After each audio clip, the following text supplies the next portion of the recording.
নমস্কার বন্ধুরা, আজ আবার একটা ভিডিও নিয়ে হাজির। আজকে ডুরান্ড কাপের ফাইনাল, হ্যাঁ ঠিকই শুনছেন, আজকে ডুরান্ড কাপের ফাইনাল। যে ফাইনালে মুখোমুখি হচ্ছে ডায়মন্ড হারবার এফসি এবং north east United. Diamond Harbour FC প্রথমবার ডুরান্ড কাপ খেলছে, আর প্রথমবারেই কিন্তু একেবারে চমক। আমি বলেছিলাম ডার্ক হর্স এই ডায়মন্ড হারবার এফসি। তারা এবারে মোহামেডানকে হারিয়েছে, জামশেদপুর এফসি কে হারিয়েছে, ইস্ট বেঙ্গলকে হারিয়েছে সেমিফাইনালে। হয়তো আইএসএল এর তিনটে গুরুত্বপূর্ণ দলকে তারা হারিয়ে ফাইনালে উঠেছে। এবং ফাইনালে নর্থ ইস্ট ইউনাইটেডের মুখোমুখি। খেলাটা কলকাতাতে 5:30 থেকে ম্যাচ শুরু হবে। অতি অবশ্যই যেটা বলবো যে বহু বাঙালি এবং অতি অবশ্যই মোহনবাগান, ইস্টবেঙ্গল অনেক সমর্থক হয়তো মাঠে আজকে যাবেন খেলা দেখতে। কিন্তু খারাপ লাগছে যে আজকে হয়তো ফাইনালে খেলতো ইস্টবেঙ্গল, নর্থ ইস্ট, কিন্তু সেটা হয়নি। সেটা হয়নি ইস্টবেঙ্গলের বেশ কিছু ভুলে, এবং সেই ভুল থেকে শিক্ষা নিয়ে ইস্টবেঙ্গল মনে করছে যে তাদের টিমটাতে এখনো বেশ কিছু ফাঁকফোকর রয়েছে। তো সেই ফাঁকফোকর ভরানোর কাজ করা শুরু হয়ে গেছে ইতিমধ্যেই। কেমন? ইস্টবেঙ্গলের যে দুটো সেন্টার ব্যাক রয়েছে, সেই দুটো সেন্টার ব্যাকে যাতে ঠিকঠাক প্লেয়ার আসে। ইতিমধ্যে লেফট ব্যাকের জন্য জয়গুপ্তা তো এসেইছে। রাইট ব্যাকের একজন ভালো প্লেয়ার এবং রাইট উইং এর একজন ভালো প্লেয়ার দরকার। তার খোঁজ শুরু হয়েছে। এবং কয়েকজনের সাথে কথাবার্তা তো হয়েছে, সেটা আপনাদেরকে অনেক সময় আপডেট দিয়েছি। তবে টিমটা এই মুহূর্তে কি করবে? আ অনেক সময় আমি ফেসবুকে দেখছি কেউ কটাক্ষ করে লিখছেন যে মোহনবাগান তো এসিএল 2 খেলবে, ইস্টবেঙ্গলের পরের ম্যাচটা কি? পরে কি করবে? তো যাই হোক, কটাক্ষ মোহনবাগানীদের লেগেই থাকবে, সেটা নিয়ে ভেবে লাভ নেই। তবে মোহনবাগানীদের বোধহয় এটাও মনে রাখতে হবে যে ইস্টবেঙ্গল সেমিফাইনাল পর্যন্ত গিয়েছিল ডুরান্ড কাপে, এবং ফুল বেঞ্চ টিম নিয়ে কিন্তু মোহনবাগান কোয়ার্টার ফাইনালে আটকে গিয়েছিল, এবং সেটা আটকে গিয়েছিল ইস্টবেঙ্গলের কাছে ডার্বিতে হার। এই মরশুমে পরপর দুটো ডার্বিতে হেরেছে মোহনবাগান। তো এই সমস্ত তথ্যগুলো একটু মনে রাখা উচিত তাদেরও, তারপর কটাক্ষ করা উচিত। যাই হোক, আহ,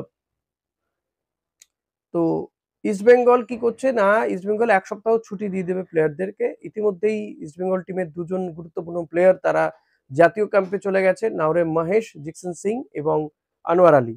তারা প্র্যাকটিসেও নেমে পড়েছে সেখানে খালিদ জামিলের কোচিং এ। কাফা নেশনস কাপ খেলবে ইন্ডিয়া টিম। যদিও মোহনবাগান তারা 7 জন ফুটবলারকে ছাড়েনি জাতীয় ক্যাম্পের জন্য। তো তার পরিবর্তে দেখা যাক, যে এখনো পর্যন্ত তো খালেদ জামিল নতুন কোনো প্লেয়ারদের ডাকেনি।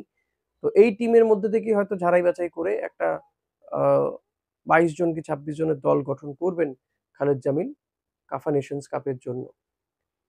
তো ইস্টবেঙ্গল এক সপ্তাহ ছুটি দিয়ে দিচ্ছে প্লেয়ারদের। তারপরে যেহেতু আইএসএল হবে এটা মোটামুটি নিশ্চিত হয়েছে, কিন্তু কবে হবে, কিভাবে হবে, এগুলো নিশ্চিত হয়নি। সুপ্রিম কোর্ট বলেছে যে আইএসএল এর জন্য football federation, Indian football federation এবং এফএসডিএল তারা বৈঠকে বসতে পারে, কথাবার্তা বলে দিতে পারে। তারা এই যে এমআরএ যে জটিলতা রয়েছে সেটাকে মেটাতে পারে। এবং সুপ্রিম কোর্টের এই নির্দেশের পরে এআইএফএফ তারাও কিন্তু জানিয়েছে যে তারাও অতি সত্বর এই বিষয়ে বৈঠক করে সমস্যা সমাধানের চেষ্টা করবেন বলে তারা একটা বিজ্ঞপ্তি জারি করে দিয়েছেন। তো যতদিন না মিটছে ততদিন তো কোনো খেলা অ্যাজ সাচ নেই। তবে হ্যাঁ, এআইএফএফ একটা ইঙ্গিত দিয়েছিল যে সেপ্টেম্বরের সেকেন্ড উইক থেকে হয়তো। তো আইএসএল এর আগে সুপার কাপ যদি হয়, তো সুপার কাপকে পাখির চোখ করে ইস্টবেঙ্গল আবারও প্র্যাকটিস শুরু করবে। সেটা সেপ্টেম্বরের 2 তারিখ থেকেই ইস্টবেঙ্গল হয়তো প্র্যাকটিস শুরু করে দেবে, সমস্ত বিদেশি প্লেয়াররা চলে আসবে। এই মুহূর্তে একটা টাফ সিচুয়েশনের মধ্যে দিয়ে গেছে টিমটা। যাই হোক, একটা টুর্নামেন্টের সেমিফাইনাল পর্যন্ত উঠেছে, ভালো খেলা হয়েছে। কিন্তু তীরে এসে তরি ডুবেছে। পচা শামুকে পা কাটার পরে হয়তো মানসিকভাবে কিছুটা বিধ্বস্ত প্লেয়ারদেরকে। তাই এক সপ্তাহ ছুটি দিয়ে দিয়েছে অস্কার ব্রুজো। যে যার বাড়িতে চলে যাবে। তারপরে দে উইল ব্যাক, এবং সেপ্টেম্বরের 2 তারিখ থেকে আবারও প্র্যাকটিস শুরু হবে। যদি যদি সুপার কাপ সেপ্টেম্বরের সেকেন্ড উইকে হয়, তো তার জন্য প্রস্তুতি নেবে। সেকেন্ড উইক বা থার্ড উইক থেকে যবে থেকে হবে তার একটা প্রস্তুতি নেবে। এবার এআইএফএফ নিঃসন্দেহে চাইবে হয়তো সুপার কাপটাকে একটু লেন্দি করতে।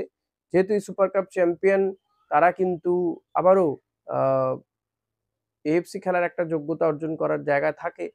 তো সেই কারণে কিন্তু সুপার কাপকে আগেই বলা হয়েছিল যে এবার হয়তো আইএসএল এর আগে হবে, এবং পরিস্থিতি অনুযায়ী হয়তো আইএসএল এর আগেই হতে চলেছে।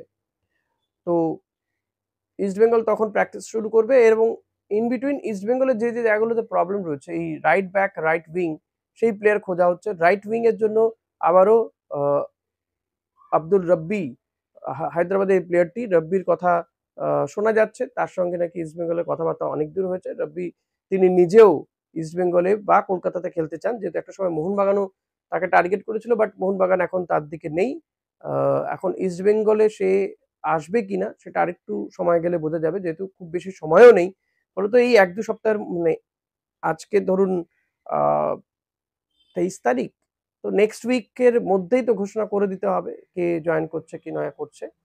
ভালপুইয়া রয়েছে রাইট ব্যাক পজিশনের জন্য, ভালপুইয়া বা নিখিল পূজারি, এদের মধ্যে কে আসবে? নিখিল পূজারি শোনা যাচ্ছে যে অনেক দূরই কথাবার্তা এগিয়ে গিয়েছে, ডিলটা হয়তো ক্লোজের পথে। তেমনি আব্দুর রব্বি যদি আসে তো সেটা ইস্টবেঙ্গলের জন্য নিঃসন্দেহে ভালো হবে, রাইট উইং একদম প্রপার রাইট উইং প্লেয়ার হবে।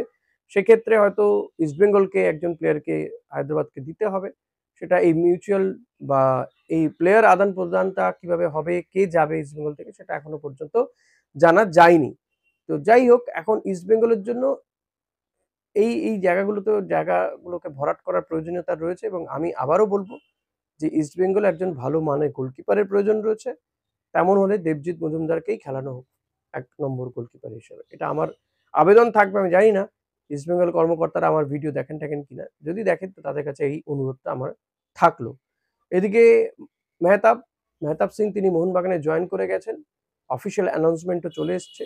সেই ছবি আমি ইতিমধ্যে আপনাদের সঙ্গে শেয়ারও করেছি কমিউনিটি সেকশনে। তো মেহতাব আসাতে নিঃসন্দেহে আশিস রায় যে জায়গাটা খেলছিল সেখানে মেহতাবই খেলবে। এবং এই দিকটা একটা মোহনবাগানের দুর্বলতার জায়গা ছিল। তো আই হোপ কি মোহনবাগানের সেই দুর্বলতা মিটবে। এবার মনবীর সিং এর জায়গায় মোহনবাগান ওই পজিশনে আরো কোনো প্লেয়ার নেয় কিনা সেটাও একটু দেখার বিষয় রয়েছে। কারণ মনবীরের চোট আঘাত থাকছে, সবসময় খেলতে পারছে না। তো মোহনবাগানও ওই পজিশনে একজন প্লেয়ারকে খুঁজছে। শেষমেশ কে আসে সেটা কিন্তু এই আগামী সপ্তাহের মধ্যেই ক্লিয়ার হয়ে যাবে, যেহেতু আর বেশি সময় নেই। 31 অগস্টের মধ্যে এই সামার ট্রান্সফার উইন্ডোটা ক্লোজ হয়ে যাবে। তো ইন বিটুইন যা করার করে নিতে হবে সমস্ত টিমকেই।